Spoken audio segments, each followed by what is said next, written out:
and say, hey, you know. No, but do you get a lot of like those messages? Are you getting? You don't want to talk about this? No, I'm fine talking about it, man. Yeah. What do I get? I get Do you just not respond to them or no? some I respond to, some I don't, you know. It's definitely riskier these days. Yeah. After it's like, you know, you just get really scared about somebody sharing like personal communication, you know, somebody recording your screen, even if it's just like, hey, what's up or anything, you know, like, can I get your number, this or that? You get scared of, I get scared of people like sharing that or like screen grabbing it and like, I don't know. It just feels like, you know, people are going to use it to mess with you.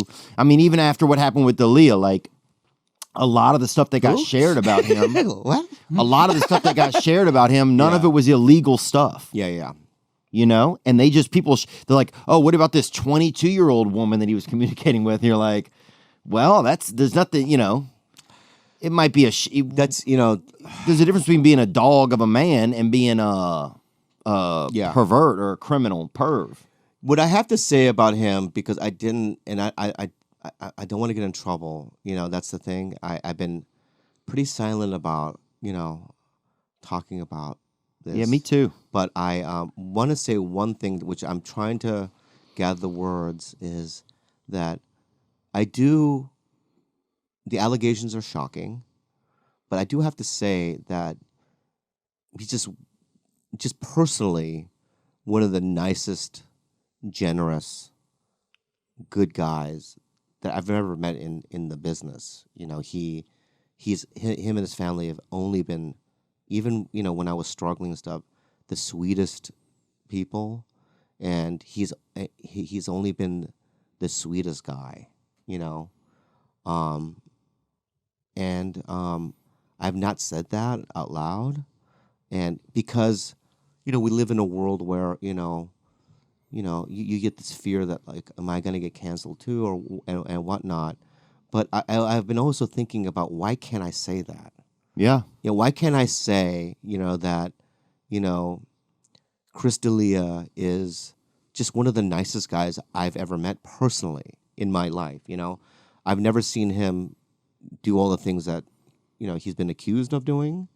I'm also, you know, I'm on the side of always the victims. You know, I feel, you know, if people have been victimized, but that's not what I'm saying right now. All I'm saying is that, you know, that's the thing that I've been scared to say, because I don't want people to think that I'm defending him. Mm-hmm. I'm not.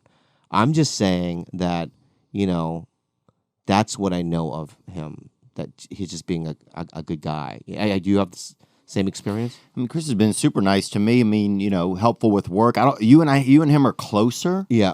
Because y'all have more of a history together. Yeah. You know? Yeah. But it's just so uncomfortable to say that, because it's like, you know, yeah, and it shouldn't be. But it shouldn't mean just because we talk about someone that it means like we don't like support somebody, that if somebody was taking advantage of it. Yeah, like, I don't support the behavior, right? That's the behavior. If someone's victimized, you know what I mean? I'm on their fucking side. That's not what I'm talking about. I'm just saying that, why can't I say too, you know what I mean, that he is, just my opinion about him, you know? It's like, yeah, totally. yeah. Well, and people are more than one thing, you know? Like people are like more... I said before, like people are complex creatures, totally. Right? It's like when people, like, who's that guy? Huh? He's not here live, but he is a human. And no, I want to add one last thing. It's like the same thing as I feel about Carlos Mencia, right? And what he went through. It's like, you know, I was his opening act when all that shit went down. Wow, really? Yeah. What'd you do? Did you speak up or did you not say anything? I fucking cut ties and I fucking ran like a guy. Wow, do you feel bad about that now or no? You know, there is parts of me that feel bad, but at the time, right, I wasn't, you know, I was a guy trying to make a name for myself. Oh, yeah, it's so hard. And it's like, I was just trying to, you know, there's a parts of me that are, God, I hate talking about shit like this, but there's parts of me that's, you know, opportunistic, I guess. You know, I had spent, you know how hard it is in the beginning. So hard, I had spent bro. so much time like working on this thing, and I just had this fear that I was going to lose everything. So I cut ties from him. and I read on the internet all these things about him, and it is true. Did he steal jokes? Yeah, you know. But does that make him evil? No. Agreed. He's a good dad, you know. He's a lot of things. I would have never made it without him.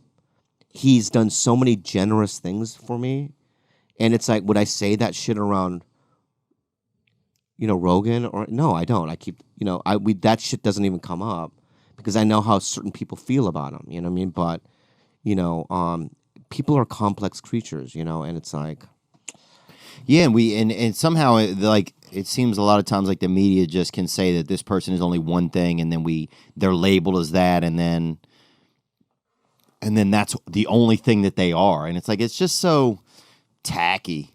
Like, I think one thing scary. It's scary. It's fucking scary, dude. It's scary, true, but it's also tacky. It's like in a time when we're supposed to be like recognizing that people have depth and that people are not just one thing. They're not just the color of their skin or just their behavior or just this certain one thing. Yeah. That everybody has a redemption. Like it's just.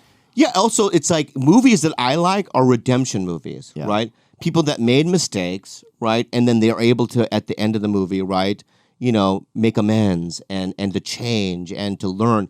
That's what life is about: is to grow and make mistakes, fall, learn, right, and adjust or whatever. Yeah. Right? But we live in a society now is you make one mistake or a series of mistakes, you're out forever. You're done. Fuck you. And it's crazy because we are all imperfect. Oh my God, I made so many mistakes. So many. I know this is a comedy I podcast. still make them. Right? But this is like I think just there's certain times where we have to be real.